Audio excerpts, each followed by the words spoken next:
Gracias, presidente. Sin ánimo de ser reiterativa, también me gustaría comenzar saludando a los funcionarios y las funcionarias de la Cámara, especialmente a los de la Comisión de Presupuesto integrada con Hacienda, que realmente hicieron un trabajo formidable, y también a los asesores y asesoras, y remarco asesoras porque en su mayoría fueron mujeres, en mi caso del Frente Amplio, pero asumo que también fue así en las bancadas de la oposición, por el trabajo que han hecho, que hacen posible que hoy estemos acá charlando, discutiendo y debatiendo sobre el presupuesto nacional, y que nunca salen en las cámaras, pero que sin el trabajo que realizan sería realmente muy difícil para los legisladores y legisladoras poder encarar los debates con la seriedad que estos ameritan.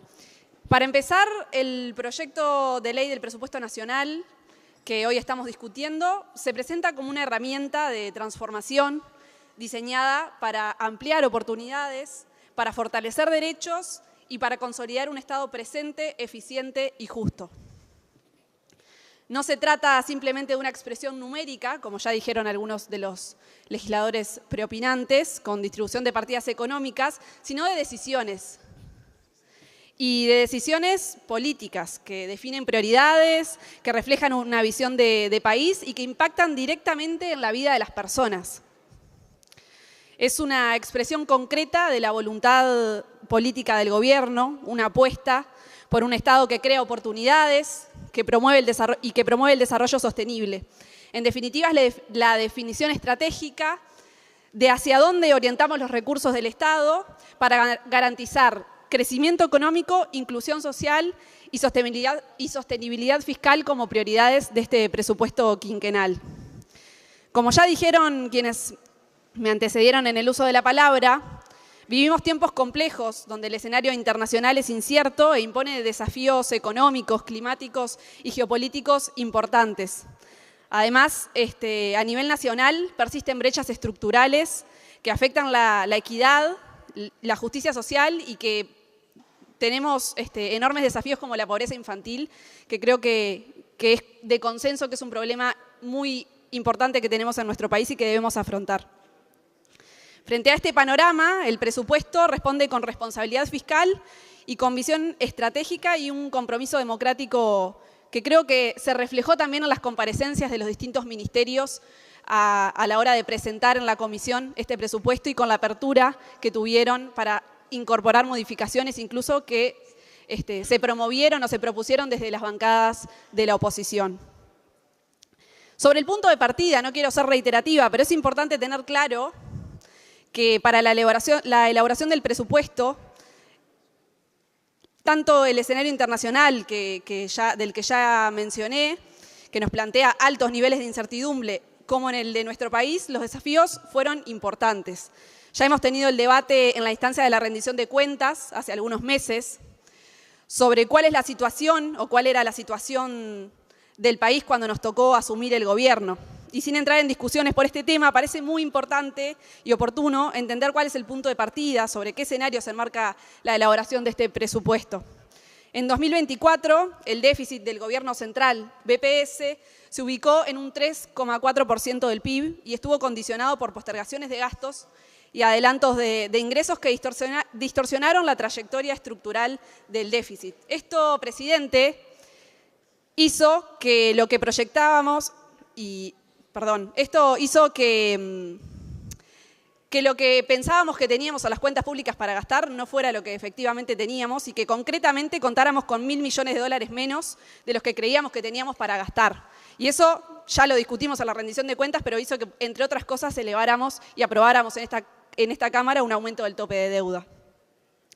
Además, la deuda neta del gobierno central fue del 52,9% del PIB y la deuda flotante superó ampliamente los niveles habituales. Toda esta situación condujo a que la expectativa del diseño de la política económica no se condiga con la realidad a la que nos enfrentamos cuando asumimos. Por otro lado, es importante hablar del crecimiento económico, y ya lo dijeron algunos legisladores que me antecedieron en el uso de la palabra. La última década fue de un bajo dinamismo económico, con un promedio del 1,1% de crecimiento anual, muy distinto al 5,4% del periodo 2005-2014. Y lo dijo también el ministro Don en comisión, es esencial aumentar el crecimiento para el quinquenio. no como un fin en sí mismo, sino como un motor de apalancamiento del desarrollo productivo y como un medio que permita cumplir las prioridades de gobierno, generando empleos de calidad y llevando a cabo las políticas sociales planificadas. Sobre las perspectivas macroeconómicas, el presupuesto estima para el 2025 un déficit del 3,7% y el crecimiento proyectado para este año es del 2,6%. Las proyecciones del quinquenio anticipan además un crecimiento económico sostenido, lo cual es una cuestión a saludar, con un promedio anual del 2,4%, es decir, más del doble, como ya se dijo también aquí, de lo que hemos crecido los últimos 10 años, y con una inflación controlada en torno al 4,5%.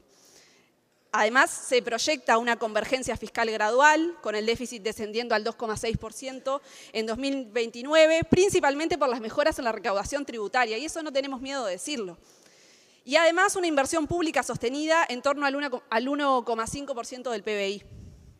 Este marco macroeconómico establece condiciones favorables para la sostenibilidad fiscal, la atracción de inversiones y la mejora del bienestar.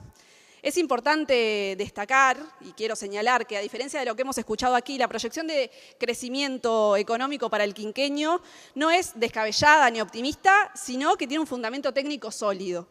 Además, va en línea con lo que proyecta, por ejemplo, el Fondo Monetario Internacional o los analistas serios de nuestro país, y que además se alinea también con la proyección de crecimiento que recuerden que tuvimos en la rendición de cuentas 2023, que proyectaba para el 2025 un crecimiento del 2,7%. Entonces, decir que es descabellado esta proyección de crecimiento económico, por lo menos no me parece justo, y esperemos que en la próxima rendición de cuentas y en las sucesivas rendiciones de cuentas podamos estar hablando de que efectivamente alcanzamos estos niveles de crecimiento económico, porque serían muy favorables para el país y para la sociedad toda en su conjunto.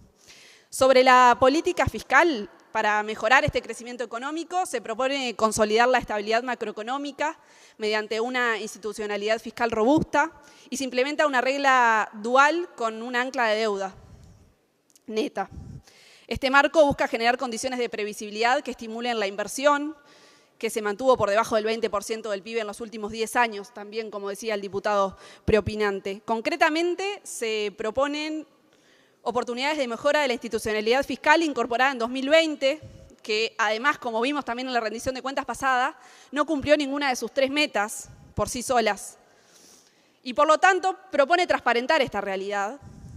Y se propone una reforma profunda del marco fiscal vigente con la adopción de una regla dual y el fortalecimiento de los grupos técnicos externos que las articulan.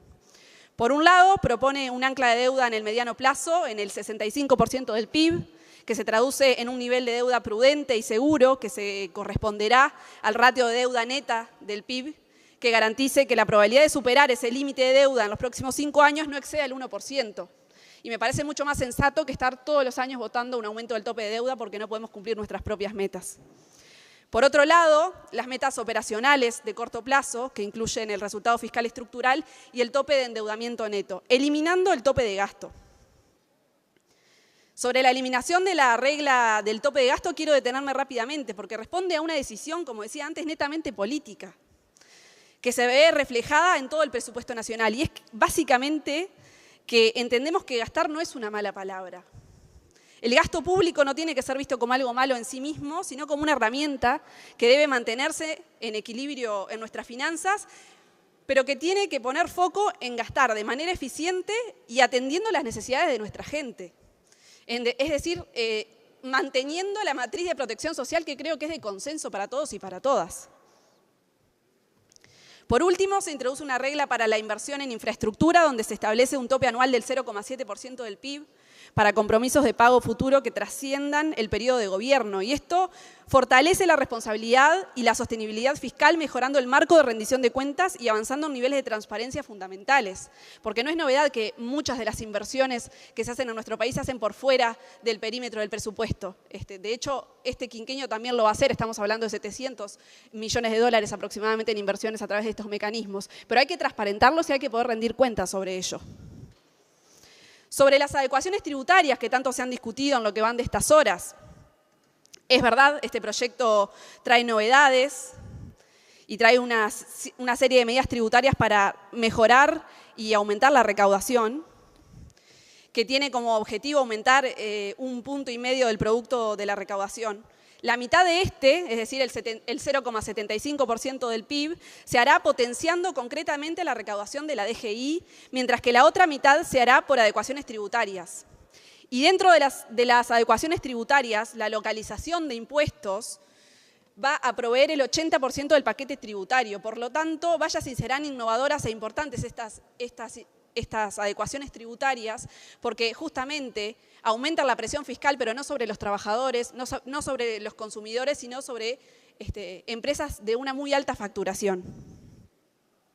Sobre aumentar la eficiencia recaudatoria de la DGI, básicamente se sustenta en un modelo de gestión que planifica acciones más proactivas, presenciales e intensas de las acciones tributarias, de los controles, de las sanciones y de las intervenciones de las actuaciones. Para medir los impactos de estas medidas se presentaron diversos escenarios por parte del equipo económico de la mejora de la recaudación y se tomó para la proyección de este presupuesto el escenario más pesimista de todos, que implica básicamente volver a los niveles de recaudación que tuvimos en 2019, en la mayoría de los impuestos que se recaudan a través de la DGI.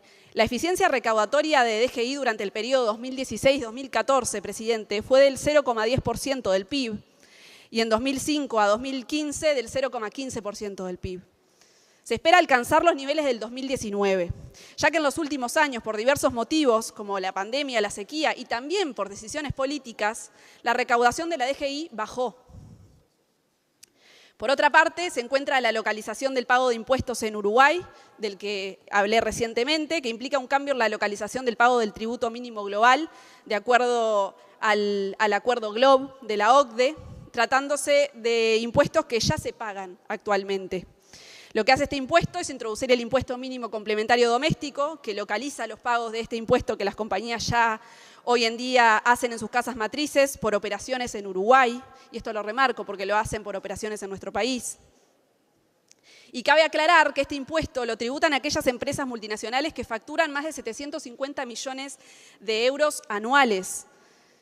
El impuesto es de hasta un 15% y el propósito de esta nueva iniciativa no es un nuevo impuesto, ya que no es algo nuevo para los contribuyentes, sino simplemente localizar este impuesto en Uruguay y que la recaudación de los tributos se haga en nuestro país y no en el exterior. Y acá me quiero detener. Yo recuerdo cuando recibimos al MEF para discutir su inciso hace pocos días, el asesor Romano en comisión nos dijo claramente que es evidente que aumenta la presión tributaria, pero sin aumentar el costo para los contribuyentes, porque lo que se comienza a tributar en nuestro país se deja de tributar en el exterior.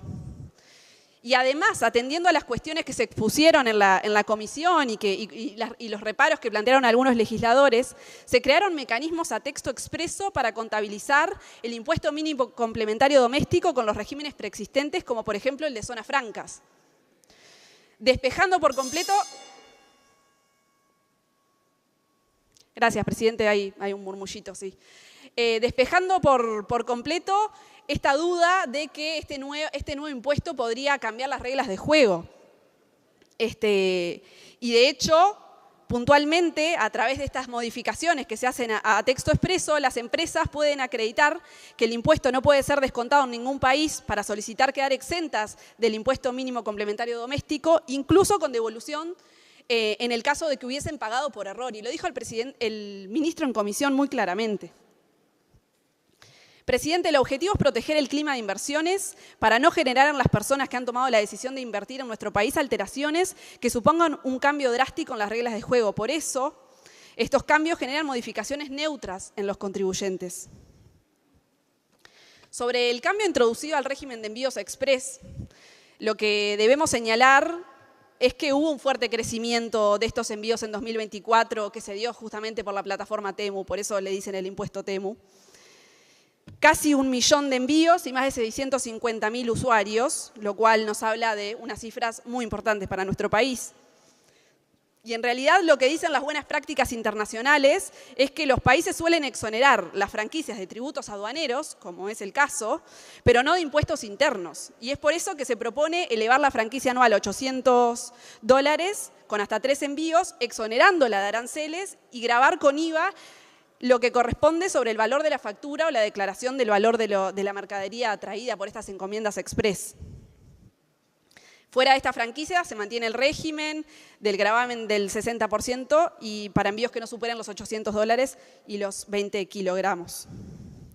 Sobre las prioridades de este presupuesto nacional, presidente, la consigna que guía la propuesta es muy clara, es crear oportunidades reales para todas las personas en todo el territorio nacional.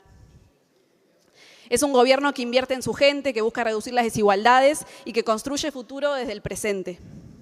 Se impulsan obras públicas en todo el territorio nacional que dinamizan la economía y generan empleo. Se fortalece el gasto en áreas sensibles con aumentos significativos en programas que impactan directamente en la calidad de vida de las personas. No se trata solo de gastar más, como decía anteriormente, sino de gastar en lo que hay que gastar y con eficiencia.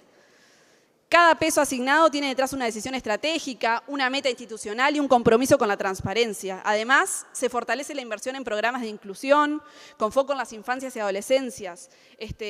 Se ha hablado acá hace ya varias horas sobre que no hay un plan claro que se desprenda de este presupuesto nacional. Estamos ya en medio de un diálogo social que, entre otras cosas, está llamando a discutir a toda la sociedad uruguaya sobre cómo proteger a las infancias y generar una estrategia que nos encuentre y que haga realmente que estos recursos y que estas intenciones a través de la política económica lleguen a las personas que tienen que llegar como debe ser. Por lo tanto, decir que realmente no se están tomando medidas para revertir esta situación dramática de nuestras infancias y adolescencias es al menos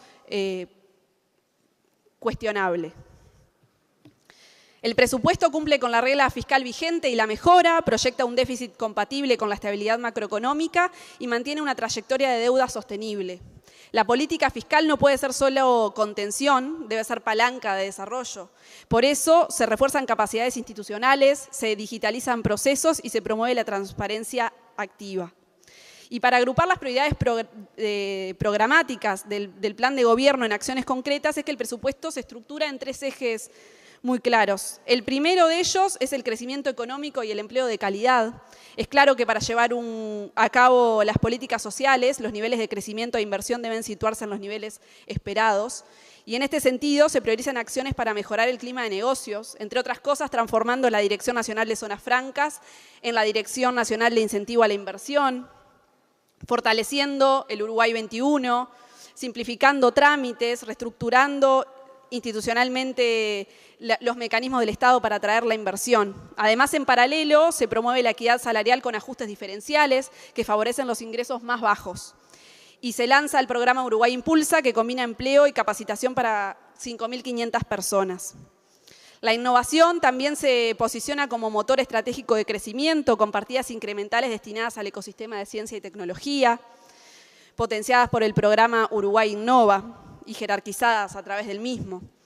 Además, se prioriza la infraestructura en transporte, logística, agua, saneamiento y obras sociales como base para el desarrollo territorial y la atracción de inversiones.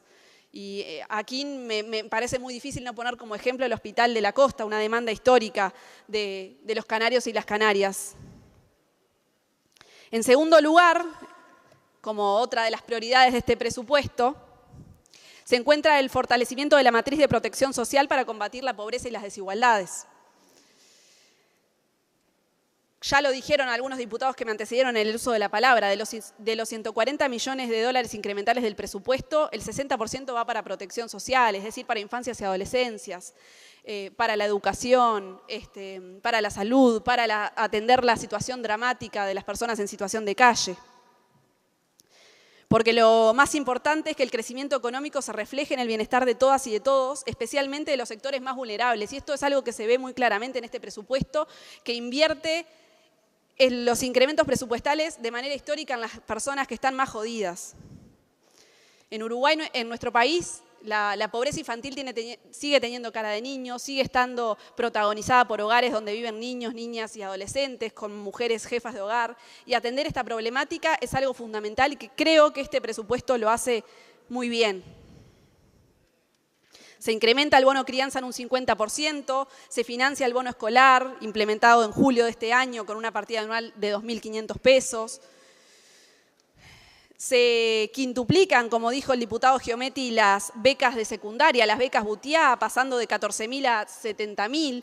Y vaya si será importante hacer esta inversión en estos gurises cuando recibimos a la ANEP y nos contó que, por ejemplo, los niveles de egreso en educación media superior están claramente matrizados por la situación de clase de los gurises, donde los gurises que pertenecen al quintil de ingresos más bajo, más pobre de nuestro país, egresan en un 25% de la educación media, y los del último quintil de ingresos, es decir, los que están en mejor situación económica, lo hacen en un 80%. Eso es desigualdad de clase. Y vaya si será importante atender esta desigualdad con las becas Butiá, que justamente promueven la permanencia en el sistema educativo y el egreso. Recuerden que en la campaña electoral estuvimos discutiendo algunas medidas como un premio al finalizar la educación media superior. Esto es otro paradigma, es acompañar a los gurises durante todo el transcurso de la educación media.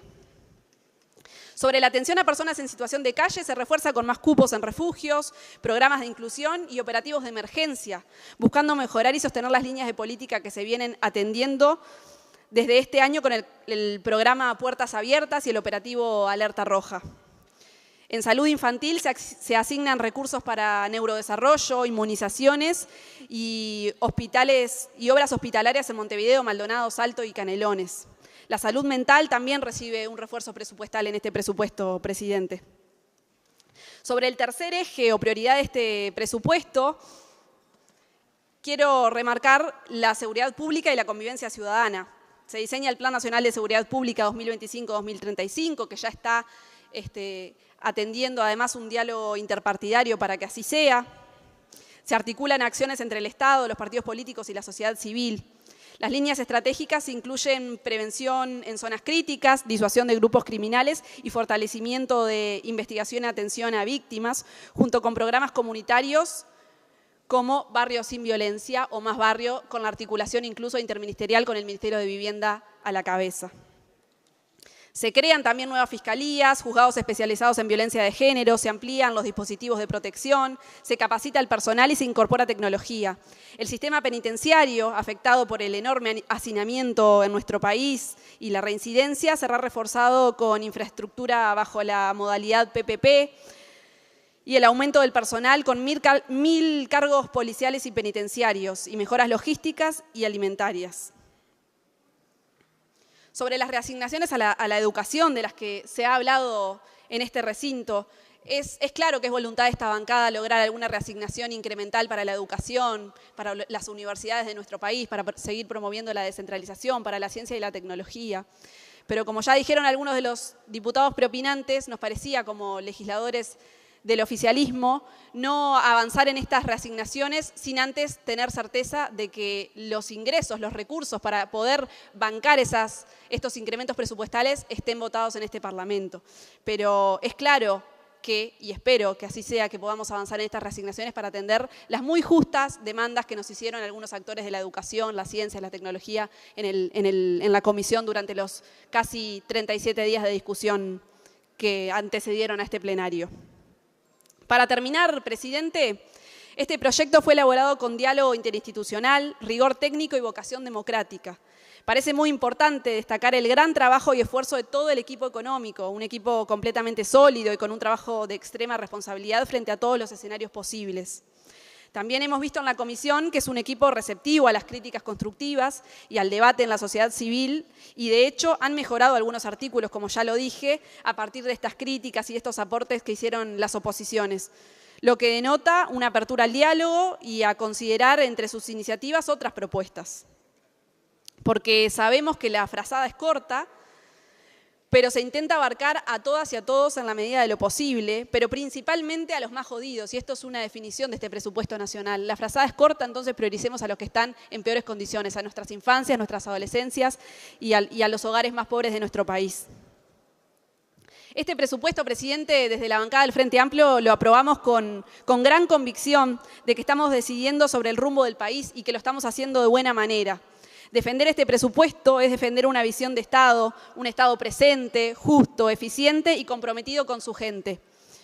Es apostar por una política pública que transforma, que incluye y que construye futuro, presidente. Es una señal clara de que estamos dispuestos a construir juntos un Uruguay más equitativo, más moderno y más sostenible para que justamente los más infelices y las más infelices sean las más privilegiadas. Muchas gracias, presidente.